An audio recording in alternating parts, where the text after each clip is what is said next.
Nous sommes réunis aujourd'hui sur les questions des salaires, des pensions et des minima sociaux parce qu'on constate que dans le pays, toutes les raisons de se mobiliser, ça bug un peu la solo, on a toutes les raisons de se mobiliser sur ces questions-là. Première raison, c'est la hausse des prix. Ce matin, l'INSEE annonçait une inflation à 2,8% et je vous rappelle que le SMIC n'est augmenté que de 2%. Donc on voit bien que les prix flambent un peu partout, c'est l'énergie, c'est les produits de première nécessité, le carburant et les salaires, eux, n'augmentent pas. Deuxième raison, c'est que tous les secteurs sont concernés, à la fois dans le privé, je veux dire, l'augmentation du SMIC qui était l'augmentation automatique sans une nouvelle fois encore aucun coup de pouce du gouvernement, mais un SMIC qui crée une situation de tassement des grilles de salaire puisque les grilles de salaire sont sujettes après à renégociation derrière et qu'on constate que beaucoup d'indices des grilles de salaire sont en dessous aujourd'hui du SMIC. Donc il y a des combats aussi à mener, donc on a aujourd'hui beaucoup de salariés SMICards. Dans le public, on l'a dit déjà 1000 fois et depuis 10 ans, puisque le gel du point d'indice dure depuis maintenant plus de 10 ans, 11 ans exactement, et donc sans aucune revalorisation.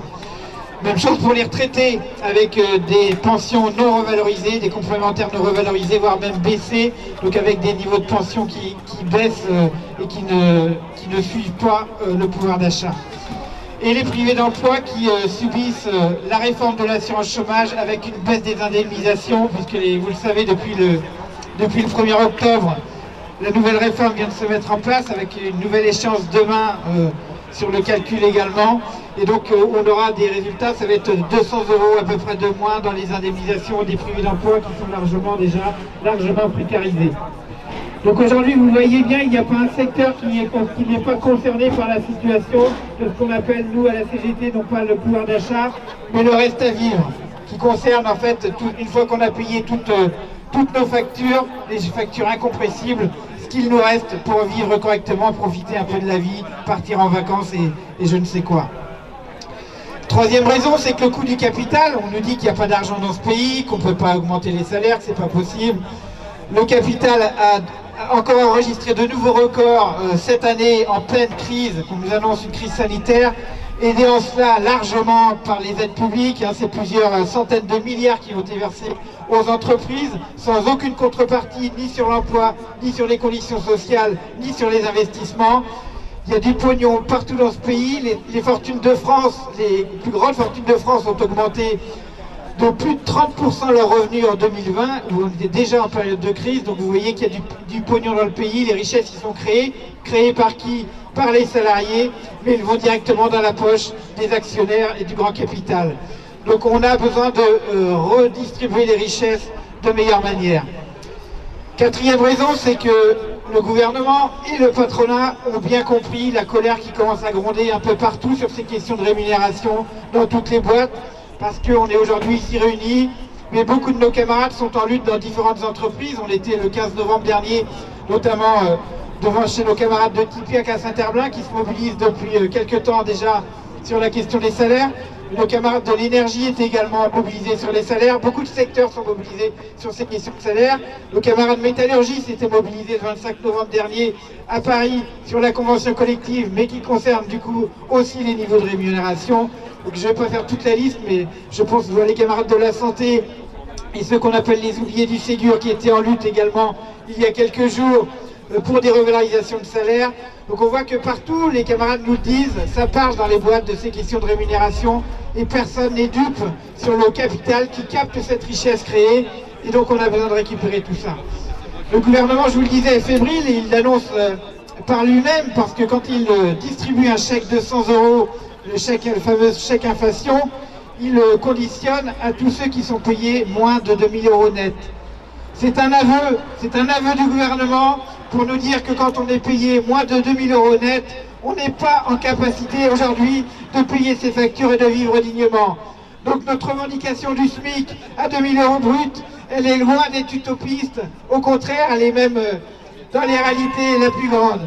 Donc il faut qu'on se serve de ces arguments gouvernementaux pour dire vous-même, vous reconnaissez qu'on n'est pas suffisamment payé, donc allons chercher partout les justes rémunérations.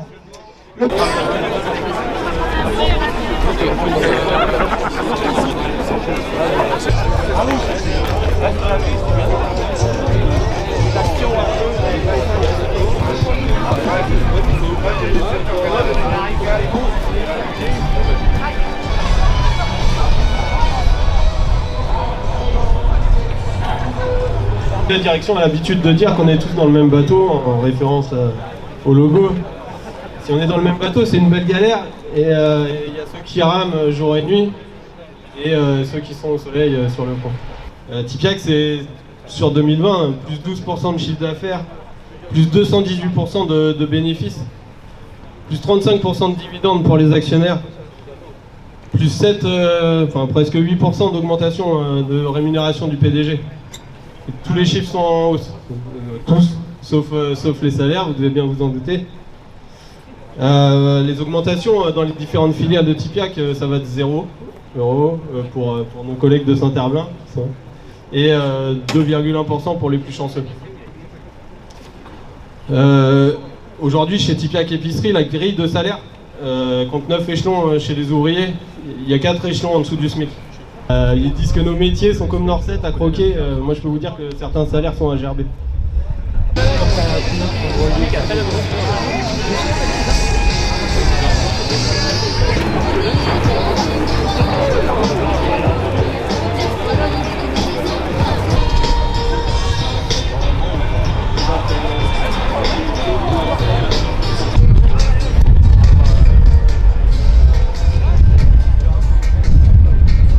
Pour Airbus, l'objectif de livraison 2021 de 600 avions, il sera sûrement atteint d'ici la fin de l'année.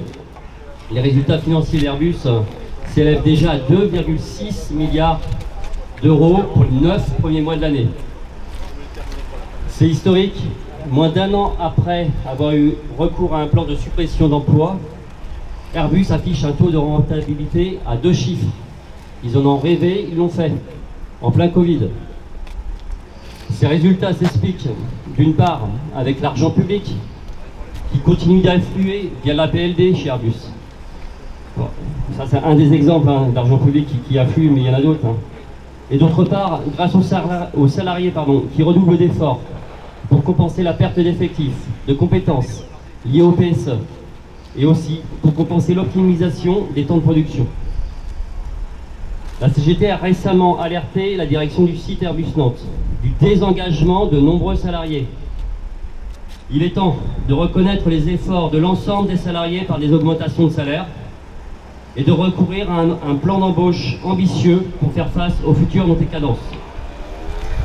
A noter que si Airbus sort progressivement de cette crise en position de force, la sous-traitance aéronautique a malheureusement payé le prix le plus cher de cette crise avec des PSE, des plans de compétitivité et des mobilités forcées.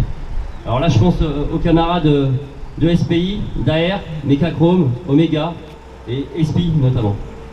Voilà, un petit mot bref, je ne vais pas me pencher plus en avant sur la situation d'Airbus, mais vous l'aurez compris, c'est un peu partout pareil.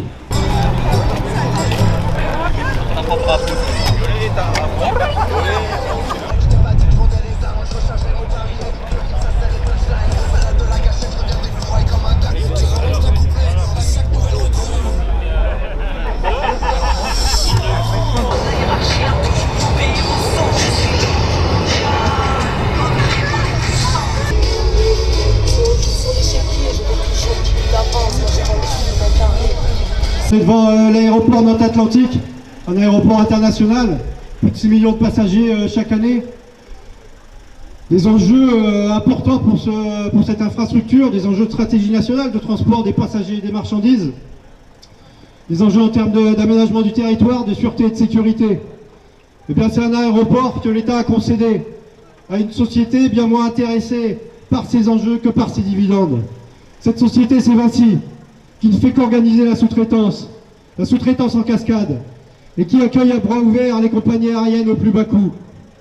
Un dumping social organisé en interne, juste là sous nos yeux, pour le seul intérêt des actionnaires et pour l'exploitation toujours plus grande des salariés. À chaque appel d'offres, à chaque arrivée d'un nouveau prestataire, ce sont les salaires qui baissent, la flexibilité qui augmente, des conditions de travail qui se dégradent, une qualité de prestation en baisse.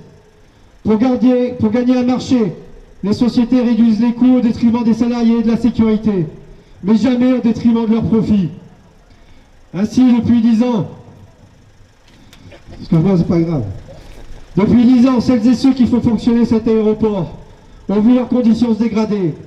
Avitailleurs, assistants aéroportuaires, placement d'avions, chargement des bagages, agents de sécurité, de nettoyage, personnel des boutiques, bars et restaurants, mécaniciens, etc. Des salariés dont les entreprises qui se sont gavées depuis 10 ans et le développement de l'aéroport Nantes-Atlantique. Une croissance à 2 chiffres. Ces entreprises, GSF, Avia Partner, Upsef, Samsic, Menzies, Alysia, SSP, Aviter, Volotea, qui ont perçu de l'argent public pendant la crise et qui aujourd'hui profitent de cette crise. Ils en profitent pour précariser encore plus, mettre en place plus de flexibilité.